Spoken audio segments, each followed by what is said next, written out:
Môžem krátky rozhovor na video. Železničná stanica by sa mala... Železničná stanica by sa mala zdržovať na tej železničnej stanici, sa zdržovala železničná stanica. Plato, ako myslíte, krásny môj pán, krásne vám prajem. Že mala by sa budúci rok prerábať, rekonštruovať.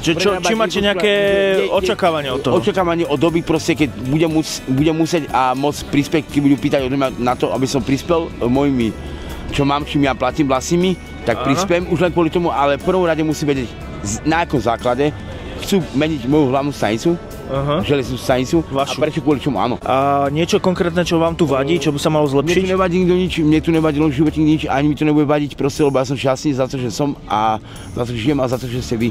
Díky. Krásny, pekný deň. Ďakujem, jasné, nech sa páči. Čo hovoríte na ten zámer, že sa tu má skoncovať s lacným alkoholom a majú tu nahradiť drahé prevádzky? Len kvôli tomu, že na to je zákon, len kvôli tomu, že to je niekoho darček a to je môj darček. Jedna vec. A druhá vec, som šťastný díky, že som dostal ten darček a zároveň som nešťastný, len kvôli tomu, že ho zneužívajú, využívajú ho, v prvom rade mňa.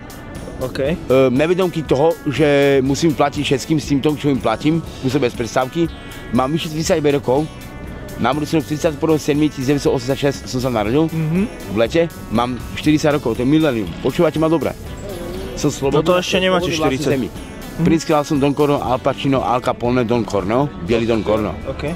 Jedna vec, druhá vec. Nemôžete meniť názor života toho, keď ja som postavil park pre niekoho, čo som si mohol dovoliť jedine ja sám. Takže... Nikto si to nemôže dovoliť ani tak, ktoré som postavil ja park, nemôže dojsť za mňa len kvôli tomu, že začala sa vojna na Ukrajine, je to naozaj vážna pravda. Ja som Američan. Ja som zastavil vojnu len kvôli tomu, že chceli meniť názor, opakovať po mne. Môj štýl. Som prvý zakladateľ hip-hopu, rapu, najväčší tanečník a spevák. Jedna vec a druhá vec. Podporovali fašizmus, realitu toho pravdy, skúsenosti rasy, korunky, koruny, princeze, kráľovné, princova, kráľi, princezí, kráľovčka, princ, kráľ, ja. A čo hovoríte na ten názor, teda, že by tu mal byť ten alkohol drahší? Každý tu má, že zlo a trón. Keď to chce niekto robiť a bude to vedieť robiť, nech to robí, ale sa nepýta mňa, čo a jak. Dobre, rešpektujeme to. Musíme pokračovať. Díky moc za rozhovor, jasné. Netreba stavať tam svoj hrad, tam, kam už je dávno postavený hrad a meniť hrad toho hrad, koho je hrad. Díky, čauko.